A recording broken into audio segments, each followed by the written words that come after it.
waxaana wanaagsan dhammaan akhyaarta ku xiran xidigaha tube soo dhawaada ayaan idin leenahay waa mar kale iyo muuqaal cusub oo aan diirada ku saari doono xaaladihii ugu dambeeyay ee siyaasadda dalka iyo ra'iisul wasaaraha oo hoos loo dhigay awoodiisa kadib tallaabo uu qaaday gudoomiyaha golaha shacabka Sheekh Aadan Maxamed Nuur Sheekh Aadan Madoobe. Haddaba maxaa soo kordhay halkan ayaan kuugu soo gudbin doonaa xogtii ugu dambeysay. Haddii ay tahay markii ugu horreysay channelkeena aad soo booqatay nagu soo bir ayaan ku leeyahay subscribe dheh channelkeena gambaleelka furo like share iyo qaybta commentigana xor ayaad u tahay in fikirkaaga aad nagula wadaagto. sidaan la socono xaalad doorasho ayuu dalka ku jira waxaa la doortay gudoonka labada aqal iyo ku-xigeenadooda waxaana loo diyaar garoobayaa doorashada madaxweynenimo iyadoo la filayo in beri wixii ka dambeeya golaha shacabka iyo aqalka sareba ay howlgalaan isla markaana ay diyaariyaan istaraatiijiyadda lagu dooran doono madaxweyne cusub.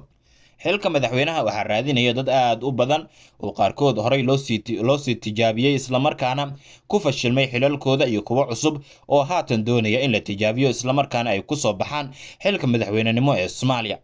marka la eego waxaa jira gacmo shisheeye oo aad ugu mashquulsan inay iyagu soo saartaan madaxweynaha cusub ee Soomaaliya. waxaana loo arkaa in sanadkan doorashadu ay xasaasi tahay isla markaana waxaa doorashadan ay kaga duwneed doorashooyin kala duwan oo dalka hareeyay madaxweynaha iyo ra'iisul wasaaraha oo muddo ku dhow sanad aan iska qaadin salaanta isla markaana waxa ay labadooduba yihiin kuwa dagaalo aad u culus ay dhex mareen isla markaana la isku qabtay sharciyada iyo weliba dano kale oo gaar ah oo intooda badan bannaanka aan la soo dhigin.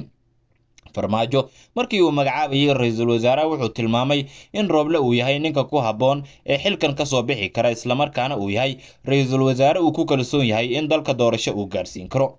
waxaa horey loogu wareejiyey ra'iisul wasaaraha weliba baarlamaanka hortiisa oo madaxweynaha Soomaaliya uu ku wareejiyey amniga doorashada. xilligaasna dagaal culus ayaa bilowday maxaa yeelay amnigii doorashada ayaa wuxuu u qaatay Rooble inuu yahay amniga guud ee dalka oo weli madaxweynaha uu mas'uul ka yahay maadaama taliyaha guud ama abaanduulaha guud ee ciidanka xoogga dalka isaga uu yahay. haddaba waxaa maanta uu qaaday tallaabo dad badan ay aad ula yaabeen ra'iisul wasaaraha taasi oo ku saabsan inuu doonayay in xilka uu sii haysto. waxaana dhacday in Aadan Madoobe oo arrintan ka warhelay uu qaaday tallaabo ku saabsan in uu gebi ahaanba hoos u dhigay awooddii ra'iisul wasaaraha wuxuuna sameeyey inuu kala wareegay amnigii doorashada oo horey golaha shacabka hortooda loogu wareejiyey maadaama iminka gudoomiye baarlamaan oo aqalka sare ah iyo mid aqalka hoose ah dalka uu leeyahay ku-xigeenadiisa ay leeyihiin dowlad cusub ay dhisan tahay oo baarlamaankii xubno yar marka laga reebo ay iyagu wada dhaarsan yihiin oo shaqadii diyaar ay u yihiin.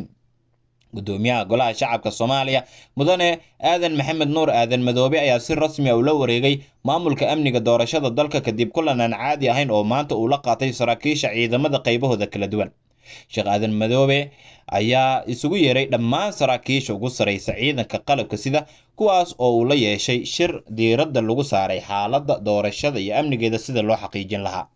saraakiisha ciidanka ayaa looga digay inaysan ku milmin siyaasadda amniga doorashadana ay kaga amar qaataan iminka wixii ka dambeeya gudoomiyaha golaha shacabka inta lagu jiro marxaladda kala guurka ilaa iyo dalka uu ka yeelanayo madaxweyne. tani waxay ka dhigan tahay in Rooble iyo Farmaajo aysan u arrimin doonin ciidamada isla markaana si toos ah Aadan Madoobe isaga uu u noqon doono qofka hogaaminaya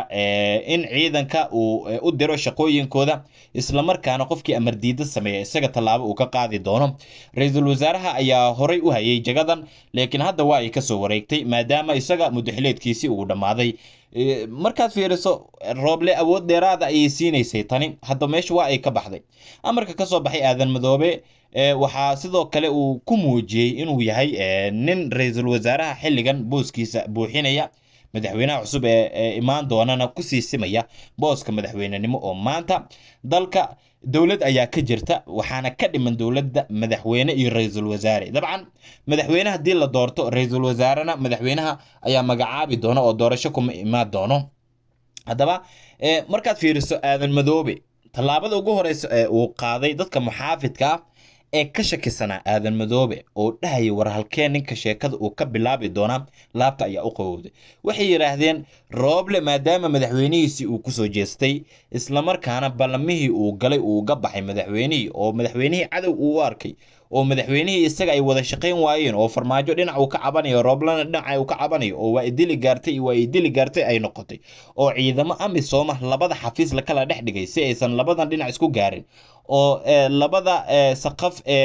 guriga uu ku jiro Roble iyo guriga uu ku jiro farmaajo ay saaran yihiin ciidamo aad u hubaysan oo midba midka kale uu iska difaacayo waxaa marka loo arkay in tallaabada uu qaaday Aadan Madoobe ay tahay mid muujinaysa in door dhexdhexaadnimo uu ku bilaabay shaqooyinkiisa. Aadan Madoobe shaqada kale u taala maxay tahay? Shaqada kale u taala waxay tahay oo looga fadhiyaa in dadkii lagu soo doortay Garbaharey iyo dadkii lagu soo doortay Ceelwaaq uu kala gar noqo. Dadka qaar waxay leeyihiin waxaa suuragal ah in Aadan Madoobe wada tashiyo badan arrintan uu geliyo laguna dhameeyo xaal mastuuri oo aan dastuurka qabin oo ah in 8 qofoodna laga soo qaado dhinaca Garbaharey 8 qofood laga soo qaado dhinaca Ceelwaaq kadibna hal meel la isugu geeyo. bal u fiirso waa dhici karta wax dhici kara waay haddana waxaa la leeyahay war sidaas ma dhici doonto ninkan waa nin mucaarad ah weli muusan xoobsiiban maadaama jagada uu ku cusub yahay waxaa suuragal ah in ninkan uu qaado tallaabo ku saabsan inuu garab istaago kuwa dhinaca iyo Ceelwaaq lagu soo doortay oo Axmed Madoobena taageero ka haysta Maxamuud Sayid Aadan taageero ka haysta ra'iisul wasaarihii taageero ka haysta guddigii fiid gudoomiyahooda iyo xubno ka mid ah guddiga fiidna taageero ka haysta sida aan la socono kuwa Garbaharey waxaa lagu soo doortay iyadoo ay joogaan xubno ka tirsan fiid ama garab ka mid ah fiid oo aan raacsaneyn dhinaca gudoomiyaha guddiga fiid Muuse Geele Yuusuf marka aad fiiriso xaaladda doorashada dalku waa mid xasaasi ah doorashadan ayaa ku soo bixi doona ilaa hadda lama saadaalin karo markaad fiiriso sidii ay doorashada u dhacday gudoonka labada aqal iyo ku-xigeenadooda isbedel badan ayaa jira madaxweyne farmaajo xildhibaano fara badan oo isku haleynayay ayaa dhabarka ka toogtay oo lacag ka raacay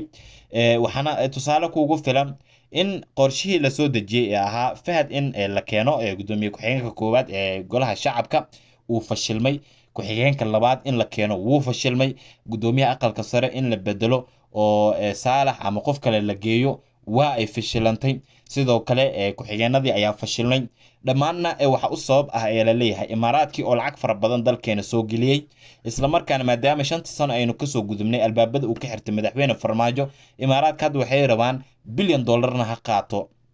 mashruuca ay farmaajo meesha uga saarayaan inuu hirgalo sidaa daraadeed xildhibaanadii qaranka u soo dhaartay oo waqti badan loo soo lumiyay in iyaga la soo saaro ayaa hadda waxay noqdeen kuwo raacay meel kale sida la xaqiijiyay maxaa yeelay gudoomiyaha golaha shacabka habeenkii la dooranayay Xasan Nuur 98 cod ayuu haystay wareegga koobaad wareegga labaad 78 ayuu yimaaday waa dareemi kartaa inta la lumiyay maalinkii ku xigtay ee gudoonka la dooranayayna sheekada dhanba waxa ay isugu soo koobantay 59 intii kale ayaa sii goosatay marka madaxweynaha doorashada uu gali doonaa waa nin aad isugu kalsoon laakiin xogtu waxay tilmaamaysaa in markaasi xaajadu ay noqon karto in madaxweyne farmaajo oo shacabka taageero ka helaya inuusan ka niyajabin xaaladahan haddaba Aadan Madoobe tallaabada xigta ee Garbaharey ayaan fiirin doonaa iyo sida uu la dhaqmi doono iyo weliba sida xagga Ceelwaaq uu yeeli doono Axmed Madoobe iyo ra'iisul wasaaraha iyo guddiga fiid miyuu garab ka dhigan doonaa Shariif Sheekh Axmed Cabdiraxmaan Cabdishakuur iyo weliba Xasan Sheekh Maxamuud miyuu garab ka dhigan doonaa mise sharciga ayuu u heelin doonaa oo wax lagu wada qanco ayuu sameyn doonaa waan eegi doonaa hadduu ka raali noqdo muuqaalkan intaas ayaan kusoo koobaya haddii ay tahay markii ugu horeyso channelkeena aad soo booqatay nagu soo bir ayaan ku leenahay subscribe leh channelkeena gambaleelka furo like share iyo qaybta commentiga in fikirkaaga aad inoogu reebtana hanaga ilaabin mahadsanidin